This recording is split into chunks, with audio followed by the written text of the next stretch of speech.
Hello there and welcome to this episode of the GrowVC Everyone Funding Startups podcast. I'm your host Marcus, and today's topic is a little more personal than usual as we talk about the social aspects of being and growing as an entrepreneur. I'm here with an active entrepreneur from our own community, Joel Graham Blake, who will serve as our life coach for this episode.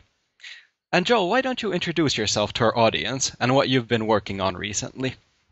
Hi, good afternoon, Marcus. Good afternoon, listeners. My name is Joel Graham Blake. I'm the founder of GrowVC, which is a mobile video advertising platform I'm trying to bring to market at present. I'm also the founder of Cultivate Solutions, which is a business advisory service, and also the founder of The Den, which is a personal development-based network for young entrepreneurs. I actually did some research and noticed that you've been in the community for over 400 days, which is only a few days less than our actual development team and CEO.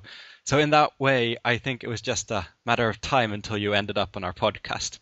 Yeah, I mean, I've always found that the support has been great from day one, and I've liked being able to add some value wherever I could with some of the plans and the early testing that was going on.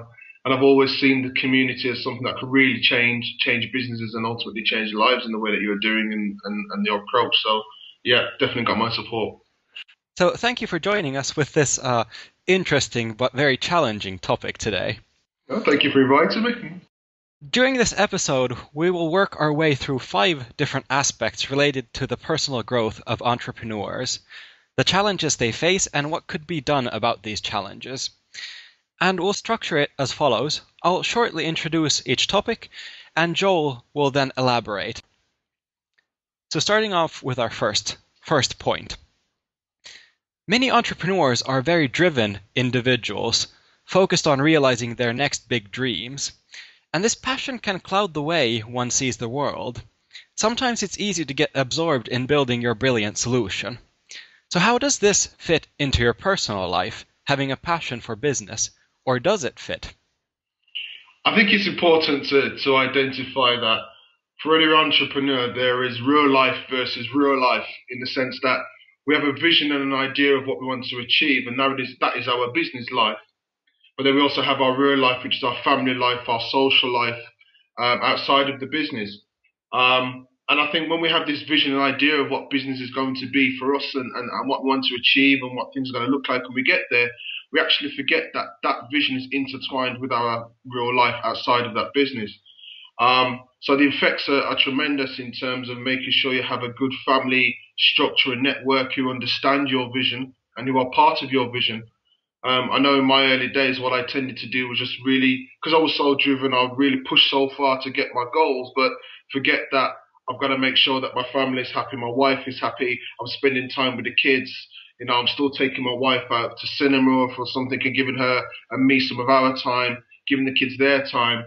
But also socially, you forget that the people who are around you at the start of your business may not be the people who are around you as you grow your business, because your networks change. Both business and social networks change. You may change also, and you've got to be aware of all these different things. So having a passion is fantastic, but it's about knowing what that passion is going to do in terms of impacting on others, and how that in turn impacts on you. Do you have some tips for entrepreneurs for getting out of this driven work mode? For me, one of the first things I've always said is number one, have your rules of engagement, i.e., what time are you going to shut off from work when you get home?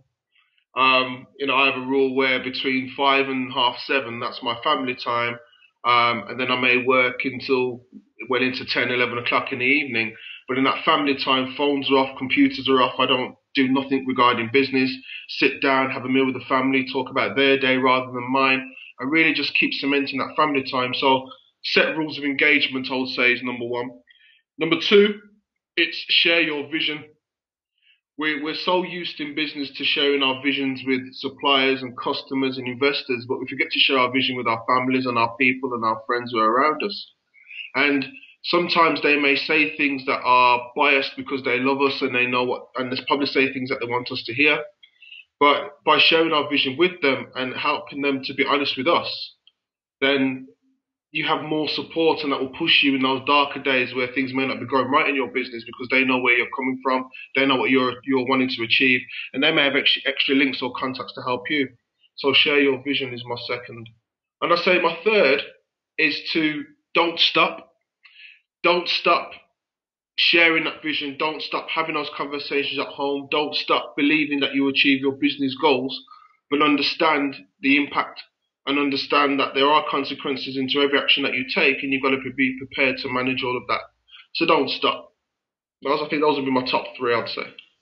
Everybody is unique in a way, how they handle stress and how they handle their businesses, but those are still valuable points. Mm-hmm. In schools, universities, even business schools, they seldom focus on the entrepreneurial, even if there's been lots and lots of talk about doing so. In these environments, what do you think is missing, and what are the implications of this? This is kind of a controversial point, because what I'm about to say really will undermine education in the Western world. But for me, in my own personal opinion, I think education in the West, we're taught knowledge, but we're not taught how to apply that knowledge.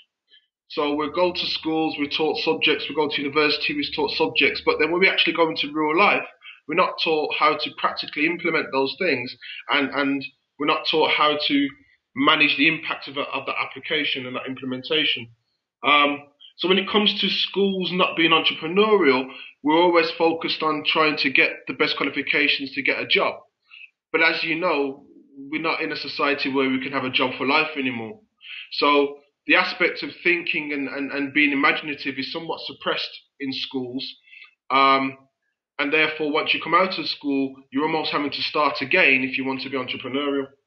And I think if in schools had a curriculum which was more innovative and more creative, and allowed people to almost go back to childhood, when you were allowed to dream and you're allowed to have an imagination, rather than being very narrow and very constricted in the way that education is taught. I think we'd actually end up having many young people who come out of education who automatically have that entrepreneurial spirit, that entrepreneurial mindset, but also have that foundation of education that is so important. Also, in terms of the mindset that we need to have, I think business nowadays obviously is global, it's universal, it's really relatively cheap to start a business, especially from home, etc. So I think in terms of a mindset, if our young people are geared to do things simply, do things well, and do things in a way that is entrepreneurial, but is also can be successful, and they're empowered to be feeling successful, then I think we'd have a society which overall is more innovative, more creative, and therefore could solve a lot of the barriers that we do have in society and in business. And I guess thirdly, around that point, in terms of implication for real life, I think many of our young people who are more switched on nowadays, definitely in terms of growing up in the digital age, they're failing to prepare, in the sense that they don't know what they're walking into, so they don't know what they have to prepare for. And I think education should be supporting people a lot more to understand what they're actually be walking into, in terms of entering society in a modern day society, and being able to counteract a lot of the obstacles that they will face in their lives. And I think that starts by having an entrepreneurial mindset. How would you like to see the educational support system develop in the coming decade? And since you sort of already stepped on that question, do you think it's realistic to see the educational support system change? I think the education support system needs to be more flexible. I mean, don't get me wrong, the education system does give people a certain level of academic knowledge and theory that they can apply in real life. But I don't think the education system is flexible enough to equip people with the skills needed to survive in a modern day society. And it's a very fine line between those two things. So I think the education system should be more, for example, have more entrepreneurial, more enterprise subjects actually put within the curriculum, rather than a sidearm of the standard curriculum.